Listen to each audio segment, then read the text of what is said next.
Praise the Lord. प्रभु जीशुंकर सुमधुर नाम रे आपण मानकु प्रत्येकंकु प्रेमर नमस्कार। आसंतु बाइबल पाठ करिबा ताहा आमाने पाई परिबा माथ्यू पुस्तक 13 अध्याय 44 पद। स्वर्ग राज्य क्षेत्र रे गुप्त होइतबा धन सदृश जणे लोक ताहा देखि गोपन करी रखिला ओ आनंद रे जाई आपणार सर्वस्व विक्रय करी से क्षेत्र को प्रयोग कला। आसंतु प्रार्थना करिबा। प्रेममय स्वर्गीय पिता आमे तुमको धन्यवाद करूछु आज दिन पाई मु विशेष कर तुमको धन्यवाद करूछि कारण प्रभु तुम्हें आज मन को पुनर्बार तुम पवित्र वाक्य ध्यान करिया पई सुजोग देउछ ए वाक्य श्रवण करिया पाए पुनी प्रभु मते कहबा पई मते सामर्थ्य प्रदान कर ए वाक्य द्वारा प्रभु मानक जीवन रे आत्मिक आशीर्वाद तुम्हें आनो वाक्य श्रवण करतिया प्रत्येकक जीवन रे प्रभु तुम्हें शक्ति युक्त कर जो द्वारा ए वाक्य को पालन करिवे एवं विश्वास करिवे प्रभु यीशु के नाम रे प्रार्थना करूछु आमेन। मो प्रिय भाई और भौणी माने आज प्रसंग होउछि ईश्वर राज्यर गुप्त धन hidden treasure of the kingdom of God. आज आमने देखुछु ए संसार मध्य रे प्राय प्रत्येक धन पाया पाई इच्छा करि थांती समस्त को पाई धनर आवश्यकता रहिछि। धन दुई प्रकार अटे गोटे प्रकार धन को कहा जाए जागतिक धन आ गोटे प्रकार धन को कहा जाए आत्मिक धन। साधारणतः आम देखि पारुछु ए जगत मध्य रे अधिकांश लोक माने जागतिक धन पाया पाए बहुत इच्छा करि थांती सुना रूपा हीरा मोती माणिक धन संपत्ति टंका पैसा ए सब लोक माने सब बेले निज जीवन रे अर्जन करिया पे चेष्टा करि थांती। तेणु कहा जाए जोठी तुमर धन सेठी तुमर मन। अनेक समय आम देखुचु आमर मन को आम सब धन उपरे प्रयोग करिथाउ जो द्वारा प्रभु जीशु आमको कहते तुम्हें दुई प्रभुंकर दास हो पारिबो नाही कारण तुम्हें उभय धन एवं ईश्वरंकर दास हो पारिबो नाही। तो मो प्रिय भाई और भौणी माने अनेक समय आमने धन पछरे गोड़े थाउ किंतु ईश्वर पछरे गोड़े न थाउ। प्रकृत में धनर आशीर्वाद दाता होउछंती परमेश्वर। आमे अनेक समय धन पथरे गोड़े थाउ किंतु ईश्वर को पथरे गोड़े न थाउ। जो ईश्वर को पथरे गोड़ांती जो ईश्वर को खोजंती जो ईश्वर को राज्य विषय एवं आत्मिक विषय खोजंती परमेश्वर से मानकु जागतिक शारीरिक एवं आर्थिक विषय मध्य देई थांती। मो प्रिय भाई और भौणी माने किंतु जागतिक विषय कीट खाइबो किबा नष्ट होई जिवो किंतु आत्मिक विषय को कीट खाई परिबो नाही किबा ताहा नष्ट होबो नाही। तेणु परमेश्वर आमानकु मुख्यतः भाव में आत्मिक धन देवा पाई इच्छा करे से ख्रीष्टଙ୍କ ठारे आमानक निमंते आत्मिक धन संचय कर देई अछंती। मो प्रिय भाई और भौणी माने तो आज से आत्मिक धन पाइबा विषय रे आमे आलोचना करूछु।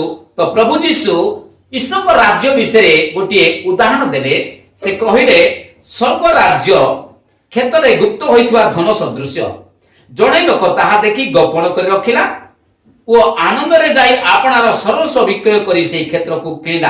आमे देखि पाछु जणे लोक क्षेत्र रे कोन करथरा मु कहि परिबि नै से होय तो चाष करथाई पारे किंतु हठात देखि परला जे सेठी किछि गुप्त धन रहिछि आ जो गुप्त धन से देखिला परे से चिंता कला से गुप्त धन पाइबा पाए किंतु से धन किनिया पे चेष्टा कला नै किंतु से क्षेत्रटा को किनिया पे चेष्टा कला कारण से खेत मध्य अनेक धन रही तेणु से खेत पाइले समस्त धन ताहार हो तेणु से कौन कला से धन पाइबा पाए बोली कि निजर जहाँ संपत्ति थिला जमी बाड़ी छेली मेंढा जहाँ भी थिला से सर्वस्व विक्रय करदेला एवं कौन कला से खेत को किनिबा पाए इच्छा कला तेणु से सर्वस्व विक्रय करके खेत को किनला किंतु सर्वस्व विक्रय करिया पूर्व से कौन कला से आनंद कला। मो प्रिय भाई और भौणी माने आपण देखंतु आपण को घरे जदी गुटे बळद अछि आपण ताकू बिकुछंती आपण जेते टका रे बिकिले मध्य आपण टी कष्ट लागिवो काहे कि आपण निजर संपत्ति को विक्रय करूछंती किंतु एई जगह देखा अछि जे से लोक जेतेबे जानिला जे खेत मध्य रे किछि गुप्त धन अछि से कौन कला ताकू गुप्त करी आवले रखिला आवले से गुप्त कला तापर से कौन कला आनंद रे घर को पळेला होय पर तांकर अनेक बिलबाड़ी थाई पारे तांकर घर द्वार थाई पारे जहां किछि थिला से विक्रय कर देला। चिंता करदो काहे कि से आनंद रे जाय कि विक्रय कला कारण से जानी पारला जे से निजर संपत्ति को विक्रय कला परे आउरी अधिक मूल्यवान संपत्ति से लाभ करि पारिबो। मो प्रिय भाई और भौणी माने से अधिक मूल्यवान संपत्ति कौन ताहा आमे अनेक समय जानि न थाओ। आमे मने करि थाओ अधिक मूल्यवान संपत्ति होची जमी बाड़ी, के भाबंती अधिक मूल्यवान संपत्ति होची सुना रूपा हार, आउ के भाबंती अधिक मूल्यवान संपत्ति हेउची आमर घर द्वार। किंतु बाइबल से कथा कहू नाही। अधिक मूल्यवान संपत्ति होची आत्मिक संपत्ति। जदि आपनक पाखरे आत्मिक संपत्ति अछि ताले आपण जागतिक संपत्ति मध्ये पाई पारिबे।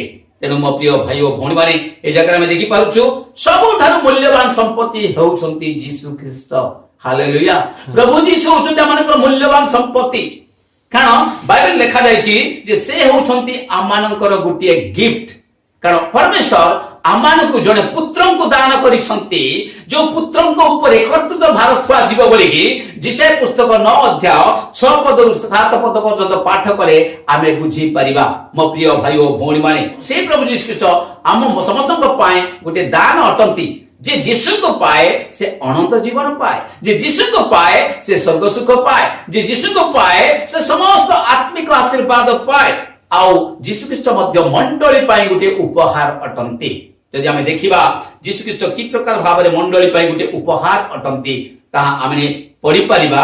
एफिसी पुस्तक 1 अध्याय 18 पदरु 23 पद पर्यंत आमे पाठ करिबा। कारण यीशु ख्रीष्ट होचंती से गुप्त संपत्ति। यीशु को जे पाए ताहाको ठारे से संपत्ति लाभ करिथाय। एफिसी पुस्तक 1 अध्याय 18 पदरु 23 पद पाठ करिबा। ସେଥିରେ ତୁମମାନଙ୍କ ଆନ୍ତରିକ ଚକ୍ଷୁ ପ୍ରସନ୍ନ ହୁଅନ୍ତେ, ତାହାଙ୍କ ଆହ୍ୱାନର ଭରସା କଣ, ସାଧୁମାନଙ୍କ ମଧ୍ୟରେ ତାହାଙ୍କ ଅଧିକାରର ଗୌରବ ରୂପ ଧନ କଣ, ପୁଣି ବିଶ୍ୱାସୀ ଯେ ଆମ୍ଭେମାନେ ତାହାଙ୍କ ଶକ୍ତିର କାର୍ଯ୍ୟ ସାଧକ ପରାକ୍ରମ ଅନୁସାରେ ଆମ୍ଭମାନଙ୍କ ପ୍ରତି ତାହାଙ୍କ ଶକ୍ତିର ଅତ୍ୟଧିକ ମହତ୍ଵ କଣ, ଏହି ସବୁ ଜାଣିପାର। ସେହି ଶକ୍ତି ସେ ଖ୍ରୀଷ୍ଟଙ୍କ ଠାରେ ସାଧନ କରି ତାହାଙ୍କୁ ମୃତମାନଙ୍କ ମଧ୍ୟରୁ ଉଠାଇ ସମସ୍ତ ଆଧିପତ୍ୟ, କର୍ତ୍ତାପଣ, ଶକ୍ତି, ପ୍ରଭୁତ୍ୱ, ପୁଣି ଇହକାଳ ଓ ମଧ୍ୟ ପରକାଳରେ ଯେତେ ନାମ ଖ୍ୟାତ ସେ ସମସ୍ତଙ୍କ ଉପରେ ତାହାଙ୍କୁ ଉନ୍ନତ କରାଇ ସ୍ୱର୍ଗରେ ଆପଣା ଦକ୍ଷିଣ ପାର୍ଶ୍ୱରେ ଉପବେଶନ କରାଇଲେ।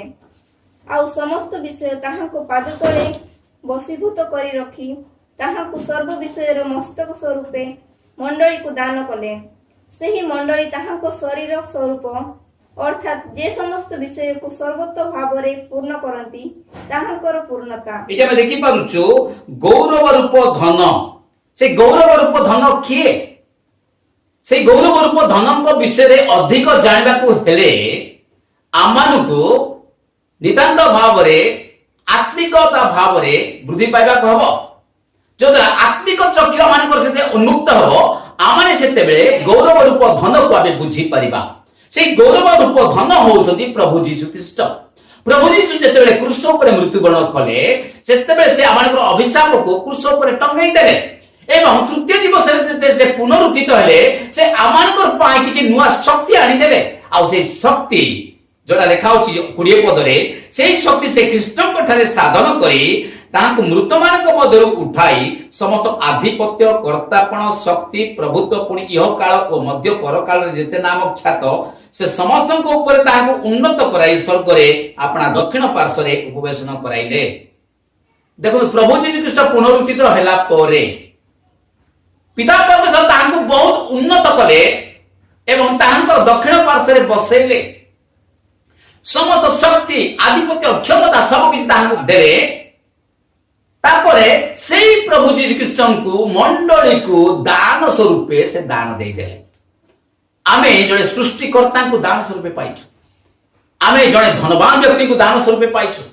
जहांको पाखरे समस्त किछि ठुळ करा जायछि ए प्रकार व्यक्तिଙ୍କୁ आमे दान स्वरूपे पाइछु। पुणी मंडळी ताहांकर शरीर होई जायछि। यीशुଙ୍କର पाद तळे समस्त विषय रखा जायछि। मो प्रिय भाई ओ भौणी माने तो यीशुଙ୍କର पाद किए? यीशु होउछन्ति मंडळीर मस्तक, किंतु मंडळी होउछि यीशुଙ୍କର शरीर। यीशुଙ୍କର पाद तळे अर्थात यीशुଙ୍କର शरीर रे संयुक्त होइता पाद तळे। यीशुଙ୍କର शरीर किए? मंडळी। मंडळीर पाद तळे समस्त विषय रखा जायछि। तेणु लेखा अछि आउ समस्त विषय ताहांकर पाद तले बसीभूत कर रखी तांको सर्व विषय मस्तक स्वरूप मंडली को दान करे से मंडली ताहांक शरीर स्वरूप अर्थात जे समस्त विषय को सर्वोत भावे पूर्ण करती ताहांक पूर्णता मन रखंतु समस्त विषय को प्रभु जीशु पूर्ण करती मंडली एवं जीशु जेते मिशंती सेते बेले समस्त विषय पूर्ण हो जाए जीशु विश्वास कर लोक मैंने होती मंडली तेणु प्रभु जीशु मंडली को समस्त अधिकार देइछंती कहंती जे पृथ्वी रे तुमे जहा बंद करिवो ता स्वर्ग रे बंद करा जिवो पृथ्वी रे जहा मुक्त करिवो ता स्वर्ग रे मुक्त करा जिवो मो प्रिय भाई ओ भौणी माने तो सेई प्रभु जीशु एवं मंडली मिसिबा निहाती आवश्यक रहिछि तेणु बाइबल लिखा अछि कलोसी पुस्तक पढिबा कलोसी पुस्तक 1 अध्याय 27 पद रे कोन लिखा अछि विजाति मानक मध्यरे सेही निगूढ़ तत्वर गौरव रूप धन जे कोन ताहा ईश्वर आपण साधु मानक निकटरे प्रकाश करबा को इच्छा कले सेही निगूढ़ तत्व एही तुममानक मध्यरे ख्रीष्ट से गौरवर भरोसा स्वरूप मो प्रिय भाई ओ भौणी माने विजाति मानक पय गुटे निगूढ़ विषय रहिछि विजाति माने बुझी पारंती नै कोन से निगूढ़ विषय किंतु मंडली विश्वास माने बुझी पारंती कारण से जानिछंती आमे किछि नुह मु किछि नुह जीसु मध्ये कहंती मो बिना तुमे किछि करि परिबो नै जदि ख्रीष्ट आम पाखरे अछंती तो आमे सब किछि मंडली मध्ये जदि ख्रीष्ट नाहांती ताले मंडली किछि नुह केवल सामाजिक संगठन अटे किंतु मंडली मध्ये जदि ख्रीष्ट राजत्व करूछंती ताले मन रखंतु से मंडली गुटे अलौकिक शरीर अटे मंडलीर पाद तले समस्त विषय बसीभूत करी रखा जाई अछि तेणु मो प्रिय भाई भौणी माने लिखा अछि तुममानक मध्ये ख्रीष्ट से गौरवर भरोसा स्वरूप अटंती ख्रीष्ट होचंती आमानकर गौरवर भरोसा आमानकर भविष्य तांक पाखरे अछि आमानकर भविष्यतर आशा तांक पाखरे अछि अनंत जीवनर भरोसा तांक पाखरे अछि आमाने सर्व सुख पाइबा एहा मध्ये तांक पाखरे भरोसा रहिछि तेणु मंडली सहित ख्रीष्टंकर मिलन रहिबा दरकार अछि मंडली मध्यरे ख्रीष्ट राजत्व करिवार आवश्यकता रहिछि मो प्रिय भाई ओ भौणी माने ताले आमे बुझी परिबा जे ख्रीष्टंक ठारे जेउ संपत्ति धन एवं आशीर्वाद रहिछि ताहा मंडली निकटकू आसी जीवो विश्वासी माने सेही आशीर्वाद पाई पारिबे कारण ख्रीष्टंक ठारे समस्त आशीर्वाद निहित अछि बोली आमे वाक्य रे पढिबा एफिसी पुस्तक 1 अध्याय 3 पद प्रभु जीशु हमको फ्यूचर आशीर्वाद करिया पई जाउ नाहांती किंतु प्रभु जीशु ऑलरेडी हमनको पाई आशीर्वाद ग्रांट करि सारी छंती वर्तमान में विश्वास रे ताहा हम उपभोग करि परिबा एफिसी पुस्तक 1 अध्याय 3 पद आम्भमानक प्रभु जीशु ख्रीष्टंक ईश्वर ओ पिता धन्य हेतु से ख्रीष्टंक ठारे आम्भमानक समस्त आत्मिक आशीर्वाद द्वारा स्वर्ग रे आशीर्वाद करि अछंती देखंतु लेखा अछि आम्मानक प्रभु जीशु ख्रीष्टंकर ईश्वर ओ पिता धन्य होतु से ख्रीष्टंक ठारे आम्भमानक समस्त आत्मिक आशीर्वाद द्वारा स्वर्ग रे आशीर्वाद करि अछंती स्वर्ग रे आशीर्वाद करिवे बोल लेखा जाय नाही के मने करंती आमे प्रार्थना कले आशीर्वाद प्रभु दियंती ना प्रभु ऑलरेडी आशीर्वाद दे सारी छंती किंतु आमे प्रार्थना करिवा द्वारा आमानक मध्यरे आत्मिक शक्ति वृद्धि पाए जते आत्मिक शक्ति वृद्धि पाए विश्वास वृद्धि पाए सेतेबे आमाने प्रभुंकर से आशीर्वाद को उपभोग करिया पई सक्षम होई थाउ लेखा होची आममानकर प्रभु जीशु ख्रीष्टंकर ईश्वर ओ पिता धन्य होंतु से ख्रीष्टंक ठारे आमानकु समस्त आत्मिक आशीर्वाद द्वारा स्वर्ग रे आशीर्वाद करि अछंती ख्रीष्टंक ठारे ही आशीर्वाद अछि आ ख्रीष्टंक ठारे जो आशीर्वाद अछि हमें मने मने भाबो धन दौलत कार घोड़ा गाड़ी इत्यादि को हमें आशीर्वाद और संपत्ति बोली मने करि था किंतु प्रकृत आशीर्वाद होची आत्मिक आशीर्वाद ख्रीष्टंकर से आत्मिक आशीर्वाद जो उपभोग करंती से माने जागतिक आशीर्वाद मते पाए पाए हकदार अटंती मो प्रिय भाई ओ भौणी माने तो ख्रीष्टंकर ठारे से आशीर्वाद ठुलो होई रहिछि किंतु स्वर्ग रे रखा जाइछि ख्रीष्टंकर नाम रे हम जेतेबेले से आशीर्वाद को आमे उपभोग करिया पे इच्छा करिबा सेतेबेले से आशीर्वाद को आमे उपभोग करि परिबा तेनु यीशुकर नाम होछि अत्यधिक भाव में गुरुत्वपूर्ण ता उपरे आमे परे आलोचना करिबा देखंतु बर्तमान देखिया पई जाउछु तो ख्रीष्ट होचंती आमानकर प्रकृत ट्रेजर से होउछन्ति आमानकर धनर भंडार। जे यीशु को पाए से धनर भंडार पाए। तो यीशु को जदि आमे प्रकृत भाव में पाइछु ताले आमे जानिबा दरकार अछि जे तांको आमे टंका देकी किनि ना किंतु आमे तांको दान आकारे पाइछु। मो प्रिय भाई ओ भौणी माने वर्तमान में देखिबा जे ख्रीष्टଙ୍କ ठारे की प्रकार धन निहित अछि। प्रथम धन कथा चिंता करिबा कलसी पुस्तक 2 अध्याय 3 पदरु 4 पद पर्यंत कोन लेखा अछि। कलसी पुस्तक 2 अध्याय 3 पदरु 4 पद। ସେହି ଖ୍ରୀଷ୍ଟଙ୍କ ଠାରେ ଜ୍ଞାନ ଓ ବୁଦ୍ଧି ରୂପ ସମସ୍ତ ଧନ ନିହିତ ଅଛି। କେହି ଯେପରି ତୁମମାନଙ୍କୁ ବାକ୍ଚାତୁରୀ ଦ୍ୱାରା ନ ଭୁଲାଏ ସେଥି ନିମନ୍ତେ ମୁଁ ଏହା କହୁଅଛି। कलसी 2 अध्याय 3 पद लेखा अछि से ख्रीष्टଙ୍କ ठारे ज्ञान और बुद्धि रूप समस्त धन निहित अछि। ख्रीष्टଙ୍କ ठारे ज्ञान एवं बुद्धि रूप धन लेखा जाइछि।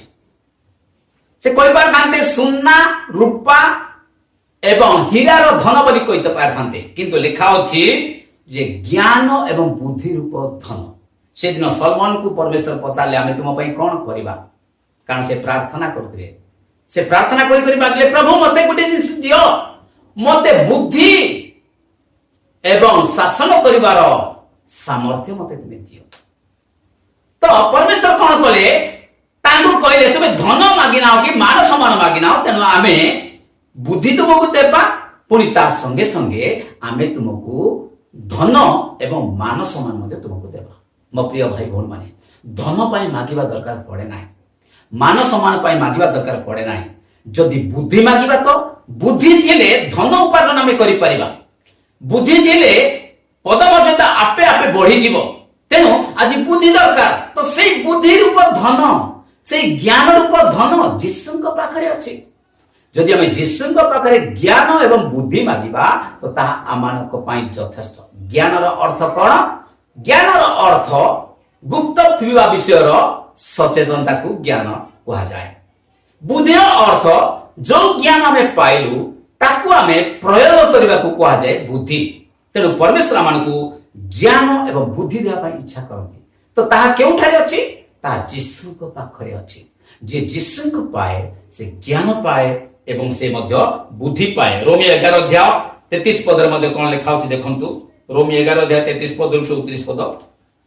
आहा ईश्वर को बुद्धि और ज्ञान रूप निधि केड़े गभीर ताहांकर विचार सबु किपरि बोधर अगम्य और ताहांक पथ सबु किपरि अननुसंदेह कारण प्रभुकर मन किए जानि अछि किंबा ताहांकर मंत्री किए होय अछि। देखंतु आहा ईश्वरकर बुद्धि और ज्ञान रूप निधि निधि बोले धन।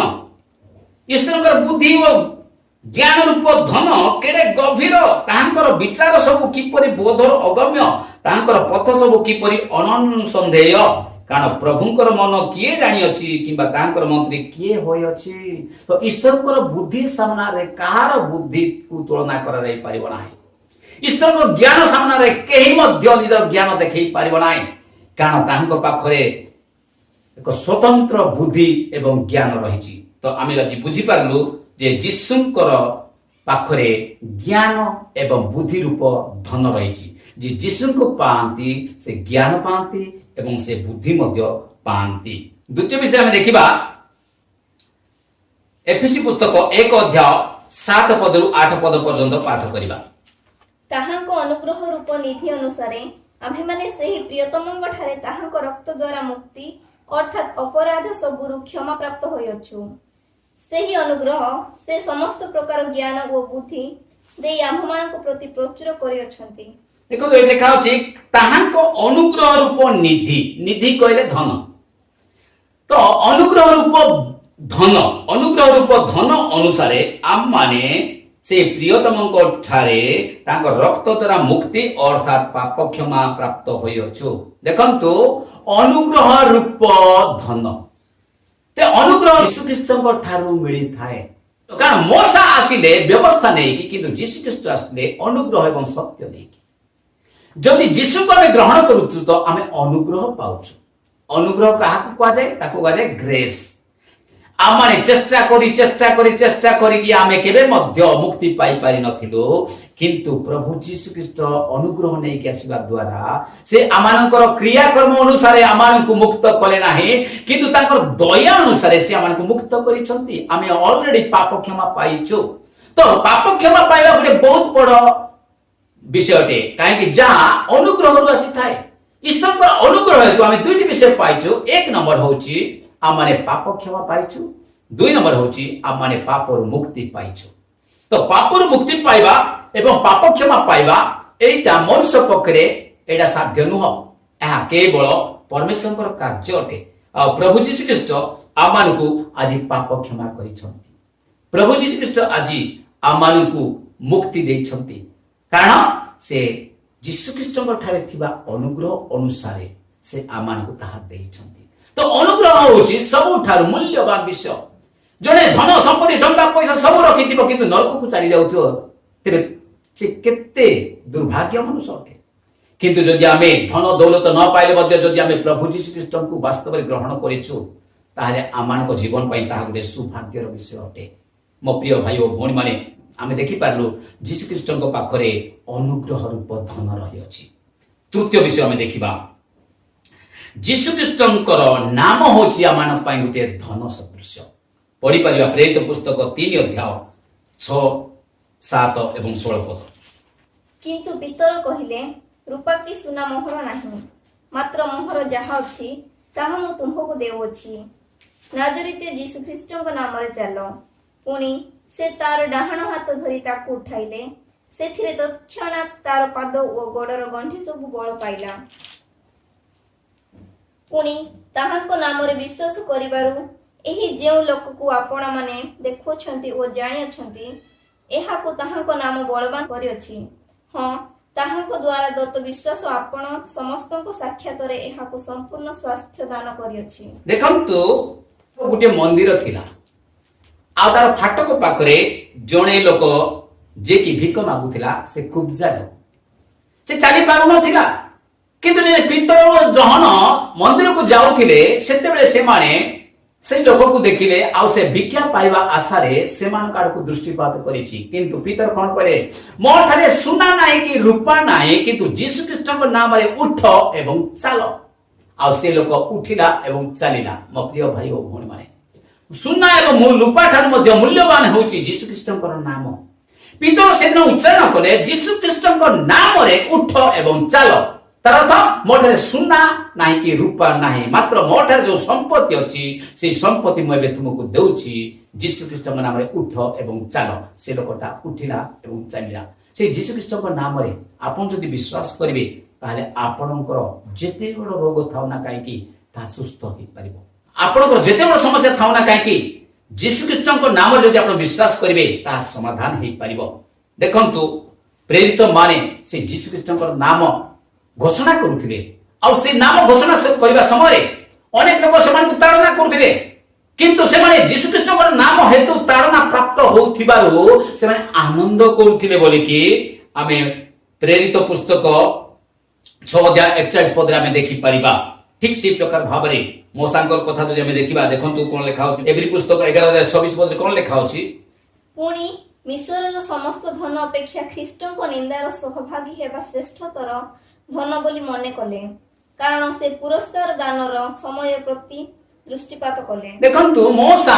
राजांकर प्रासाद रे रहुथिले मिस्र राजांकर प्रासाद से रहुथिले किंतु से राजांकर प्रासाद समस्त धन को से तुच्छ कले कारण से जानि पारले जे ख्रीष्टंकर निंदार सहभागी हेबा सबुठार गुरुत्वपूर्ण विषय अटे तेणु से धन को से तुच्छ करिके बरं ख्रीष्टଙ୍କ पाए निंदार सहभागी हेले कारण से भविष्य विषय को आशा करुथिले भविष्य रे से की प्रकार पुरस्कार पाया पई जाउछंती ताकू से आशा करुथिले मो प्रिय भाई ओ भौणी माने यीशु ख्रीष्टଙ୍କର नाम यीशु ख्रीष्टଙ୍କ ऊपर भरोसा करबा केते गुरुत्वपूर्ण विषय अटे आज से मोसा यीशु ख्रीष्टଙ୍କ पाई बोली कि समस्त मिस्र धन को से तुच्छ ज्ञान करे कारण मोसा ईश्वरଙ୍କ धन पाई बोली मिश्र समस्त धन को से तुच्छ कले ईश्वर धन कौन ईश्वर धन होउछंदी यीशु ख्रीष्ट ताहांको पाखरे समस्त संपत्ति रहिछि ताहांको पाखरे आशीर्वाद रहिछि ताहांको पाखरे भविष्यतर सुरक्षा रहिछि ତାଙ୍କ ପାଖରେ ଭରସା ରହିଛି।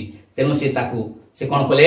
ମିଶ୍ର ଧନକୁ ସେ ତୁଚ୍ଛ ଜ୍ଞାନ କଲେ। ମୋ ପ୍ରିୟ ଭାଇ ଓ ଭଉଣୀ ମାନେ, ଆମେ ମଧ୍ୟ ଜାଣିଛୁ ଜହନ ପୁସ୍ତକ 14 ଅଧ୍ୟାୟ 13 ପଦରୁ 14 ପଦ ଯଦି ପାଠ କରିବା, ଯୀଶୁ ଖ୍ରୀଷ୍ଟଙ୍କର ନାମ ଧନ ଠାରୁ ମଧ୍ୟ ମୂଲ୍ୟବାନ ଅଟେ, ତାହା ଆମେ ବୁଝିପାରିବା। ଜହନ ପୁସ୍ତକ 14 ଅଧ୍ୟାୟ 13 ଏବଂ 14 ପଦ ପଢିବା। ପୁଣି ପିତା ଯେପରି ପୁତ୍ରଙ୍କ ଠାରେ ମହିମାନ୍ୱିତ ହୁଅନ୍ତି, ଏଥି ନିମନ୍ତେ ତୁମ୍ଭେମାନେ ମୋ ନାମରେ ଯାହା କିଛି ମାଗିବ ତାହା ମୁଁ କରିବି। ଯଦି ତୁମ୍ଭେମାନେ ମୋ ନାମରେ କୌଣସି ବିଷୟ ମତେ ମାଗିବ, ମୁଁ ତାହା କରିବି। ଦେଖନ୍ତୁ, ଯୀଶୁ କହୁଛନ୍ତି ପୁଣି ପିତା ଯେପରି ପୁତ୍ରଙ୍କ ଠାରେ ମହିମାନ୍ୱିତ ହୁଅନ୍ତି, ଏଥି ନିମନ୍ତେ ତୁମ୍ଭେମାନେ ମୋ ନାମରେ ଯାହା କିଛି ମାଗିବ ତାହା ମୁଁ କରିବି। ଯୀଶୁ କହୁଛନ୍ତି ତୁମେ ମାଗିଲେ ମୋ ପିତା ମହିମାନ୍ୱିତ ହେବେ, କିନ୍ତୁ ତୁମେ ମୋ ନାମରେ ମାଗିବାକୁ ପଡିବ। ଯୀଶୁଙ୍କ ନାମରେ ମାନେ ଯାହା କିଛି ମାଗୁଛୁ ତାହା ପିତା ନିଶ୍ଚିତ ରୂପେ ଗ୍ରାହ୍ୟ କରନ୍ତି। କାହିଁକି? ସେ ଯୀଶୁଙ୍କ ନାମକୁ ସେ ଉନ୍ନତ ଅବସ୍ଥାରେ ରଖିଛନ୍ତି। ଆପଣମାନେ ଜାଣିଛନ୍ତି ଯୀଶୁ ଖ୍ରୀଷ୍ଟ ଈଶ୍ୱର ଥିଲେ, କିନ୍ତୁ ସେ ମନୁଷ୍ୟ ସଦୃଶ ହେଲେ। କେବଳ ମନୁଷ୍ୟ ସଦୃଶ ହେଲେ ନାହିଁ, କିନ୍ତୁ ସେ ଦାସ ରୂପ ଧାରଣ କଲେ ଏବଂ ଶେଷରେ ସେ ନିଜକୁ ଶୂନ୍ୟ କଲେ। ଏହି କାରଣରୁ ପିତା ତାହାଙ୍କୁ ଗୋଟେ ଉନ୍ନତ ନାମ ତାଙ୍କୁ ଦେଇଛନ୍ତି। ପଢିବା ଫିଲିପ ପୁସ୍ତକ 2 ଅଧ୍ୟାୟ 10 ଏବଂ 11 ପଦ। ଯେପରି ସ୍ୱର୍ଗ, ମର୍ତ୍ତ୍ୟ ଓ ପାତାଳରେ ଥିବା ପ୍ରତ୍ୟେକ ଜାନୁ ଯୀଶୁଙ୍କ ନାମରେ ନତ ହେବ, ପୁଣି ପିତା ଈଶ୍ୱରଙ୍କ ଗୌରବ ନିମନ୍ତେ ପ୍ରତ୍ୟେକ ଜିହ୍ବା ଯୀଶୁ ଖ୍ରୀଷ୍ଟ ପ୍ରଭୁ ବୋଲି ସ୍ୱୀକାର କରିବ। ଦେଖନ୍ତୁ, ଲେଖା ଅଛି ଯେପରି ସ୍ୱର୍ଗ, ମର୍ତ୍ତ୍ୟ, ପାତାଳରେ ଥିବା ପ୍ରତ୍ୟେକ ଜାନୁ ଯୀଶୁଙ୍କ ନାମରେ ନତ ହେବ। ଯୀଶୁଙ୍କ ନାମରେ ରାଷ୍ଟ୍ରପତି ମାନଙ୍କର ଜାନୁ ନତ ହେବ, ଆଣ୍ଠୁ ଭାଙ୍ଗିବ।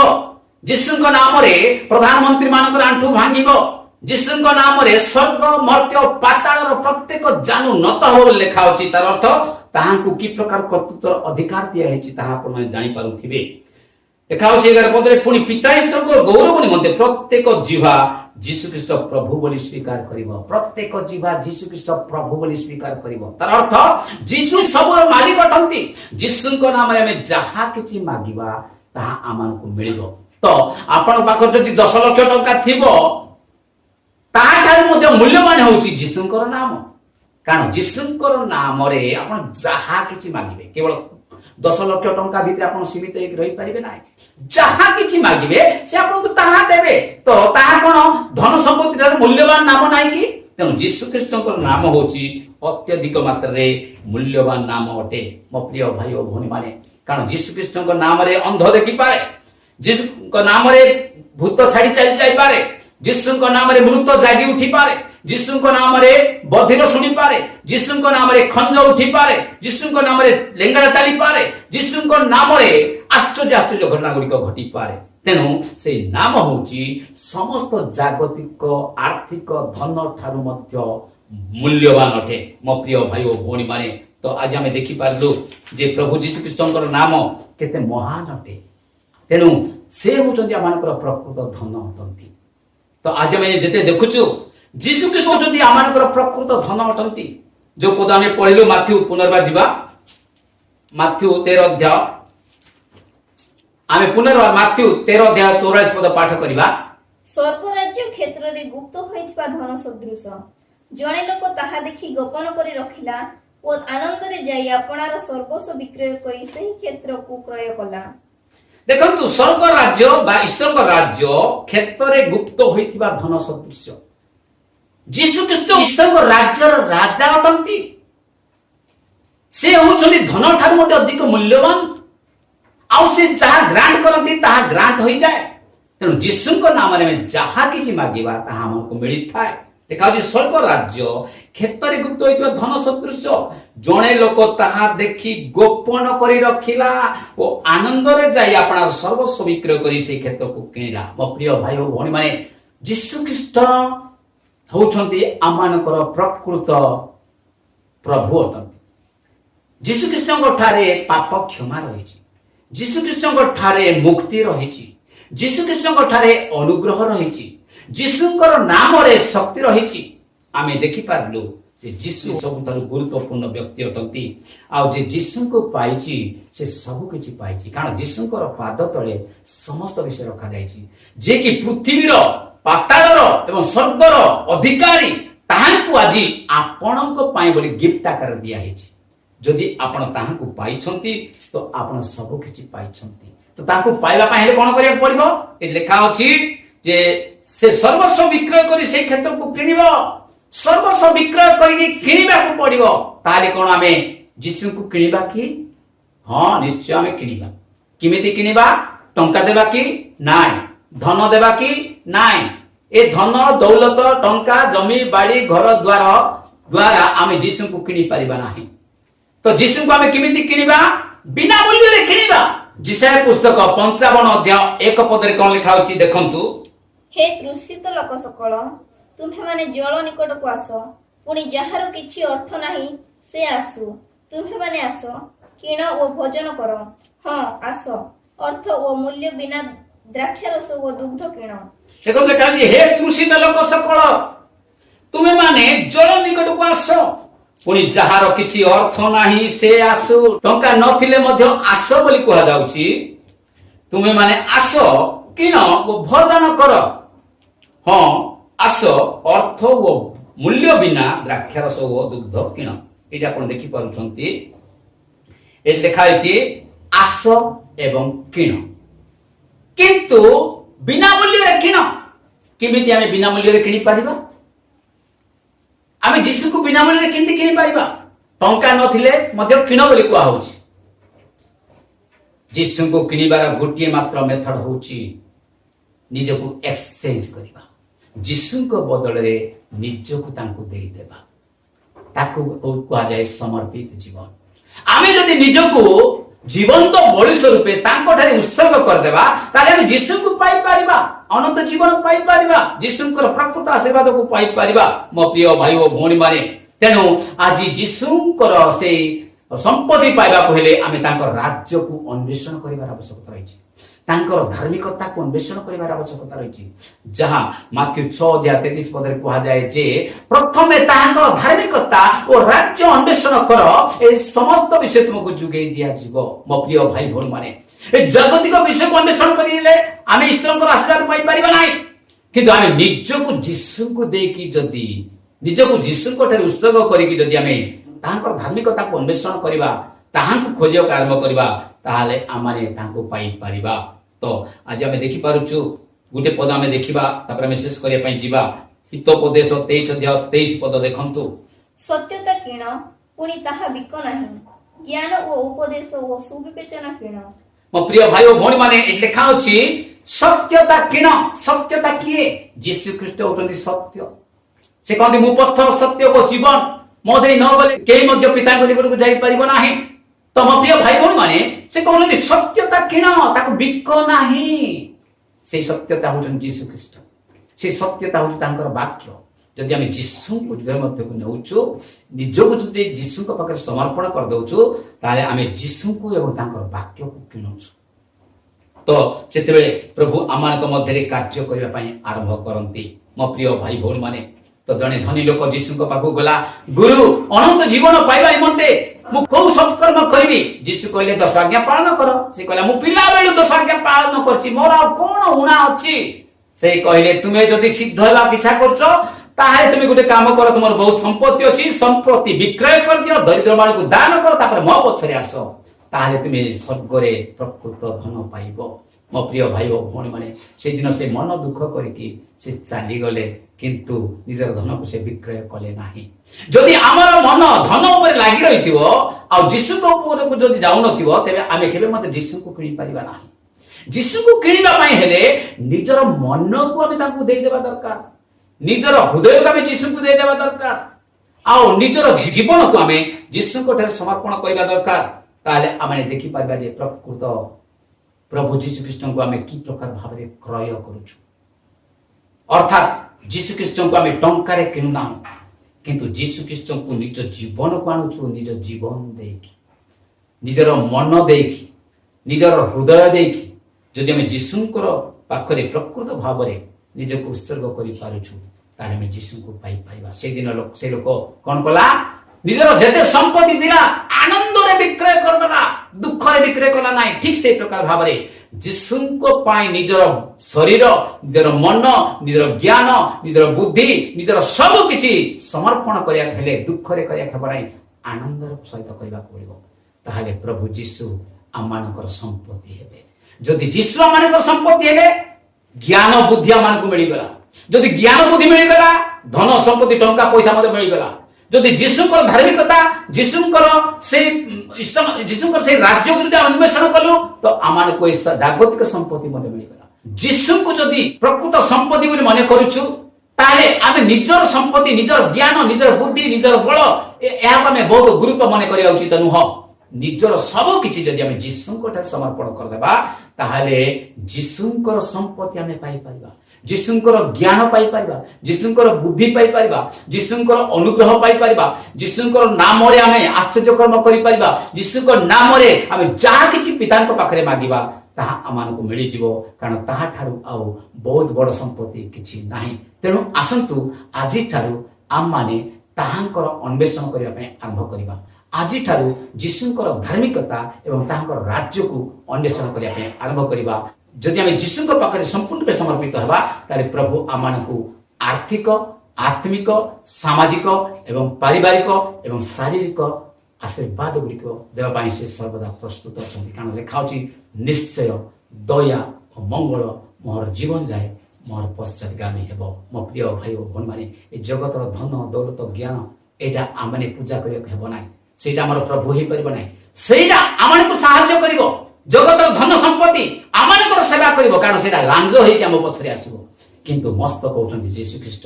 ଯେଉଁମାନେ ଯୀଶୁଙ୍କୁ ମସ୍ତକ ରୂପେ ଗ୍ରହଣ କରନ୍ତି ପ୍ରଭୁ ସେମାନଙ୍କ ପଛରେ ସମସ୍ତ ଅନୁଗ୍ରହ, ସମସ୍ତ ଆଶୀର୍ବାଦ, ସମସ୍ତ ମଙ୍ଗଳ ଓ ଦୟା ସେମାନଙ୍କ ପଛରେ ଲାଗି ରହିବା ପାଇଁ ସୁଯୋଗ ଦିଅନ୍ତି। ପ୍ରଭୁ ଏ ଶିକ୍ଷା ଉପରେ ଆମମାନଙ୍କୁ ଆଶୀର୍ବାଦ କରନ୍ତୁ। ଆମେନ୍। ଆସନ୍ତୁ ପ୍ରାର୍ଥନା କରିବା। ପ୍ରେମମୟ ସ୍ୱର୍ଗୀୟ ପିତା, ତୁମକୁ ଧନ୍ୟବାଦ କରୁଛୁ। ତୁମେ ଆଜି ଆମମାନଙ୍କୁ ଶିକ୍ଷା ଦେଇଛ ପ୍ରଭୁ ପବିତ୍ର ବାକ୍ୟରୁ। ବାସ୍ତବରେ ପ୍ରଭୁ ସ୍ୱର୍ଗ ରାଜ୍ୟ ଗୋଟେ ଗୁପ୍ତ ଧନ ସଦୃଶ୍ୟ, ତାକୁ ସାଧାରଣ ଲୋକ ବୁଝିପାରନ୍ତି ନାହିଁ। ଯଦି ଜିହୁଦୀ ଲୋକମାନେ ସେଦିନ ପ୍ରଭୁ ସେଇ ଯୀଶୁ ଖ୍ରୀଷ୍ଟଙ୍କୁ ଗୋଟେ ଧନ ଆକାରରେ ବୁଝି ପାରିଥାନ୍ତେ, ସେମାନେ କେବେ ମଧ୍ୟ ତାହାଙ୍କୁ ପ୍ରଭୁ ହତ୍ୟା କରିନଥାନ୍ତେ। ସେମାନେ ତାହାଙ୍କୁ ନ ବୁଝିବା ହେତୁ ପ୍ରଭୁ ଆଜି ନିଜର ଧନକୁ ସେମାନେ ହରାଇଲେ। ପ୍ରଭୁ ମୁଁ ସେଥିପାଇଁ ପ୍ରାର୍ଥନା କରୁଛି, ଯଦି ଆମେ ଯୀଶୁକୁ ପାଉଛୁ ପ୍ରଭୁ ତାହେଲେ ଆମେ ଧନର ଭଣ୍ଡାରକୁ ପାଇପାରୁଛୁ। ଦୟାକରି ତୁମେ ଏମାନଙ୍କୁ ସେଇ ଧନର ଭଣ୍ଡାରକୁ ତୁମେ ଦିଅ। ସେଠାରେ ବୁଦ୍ଧି ଅଛି, ସେଠାରେ ଜ୍ଞାନ ଅଛି, ସେଠାରେ ଧନ ସମ୍ପତ୍ତି ଅଛି, ସେଠାରେ ଅନୁଗ୍ରହ ରହିଛି ପ୍ରଭୁ, ସେଠାରେ ସମସ୍ତ ବ୍ଲେସିଂ ଏବଂ ସମସ୍ତ ପ୍ରାର୍ଥନାର ଉତ୍ତର ରହିଛି ପ୍ରଭୁ। କାରଣ ଯୀଶୁଙ୍କ ନାମରେ ଆମେ ଯାହା କିଛି ମାଗୁ ତାହା ଆମମାନଙ୍କୁ ମିଳିଥାଏ। ସେଥିପାଇଁ ତୁମକୁ ଧନ୍ୟବାଦ ଦେଉଛୁ। ଆଜିର ସମସ୍ତ ପ୍ରାର୍ଥନା ଶୁଣିଥିବାର ଧନ୍ୟବାଦ ଦେଉଛୁ। ବାକ୍ୟ ଶୁଣୁଥିବା ପ୍ରତ୍ୟେକଙ୍କ ଜୀବନରେ ତୁମେ ଆଶୀର୍ବାଦ ଆଣ ବୋଲି ପ୍ରେମମୟ ମହାନ ତ୍ରାଣକର୍ତ୍ତା ପ୍ରଭୁ ଯୀଶୁଙ୍କ ନାମରେ ପ୍ରାର୍ଥନା କରୁ। ଆମେନ୍।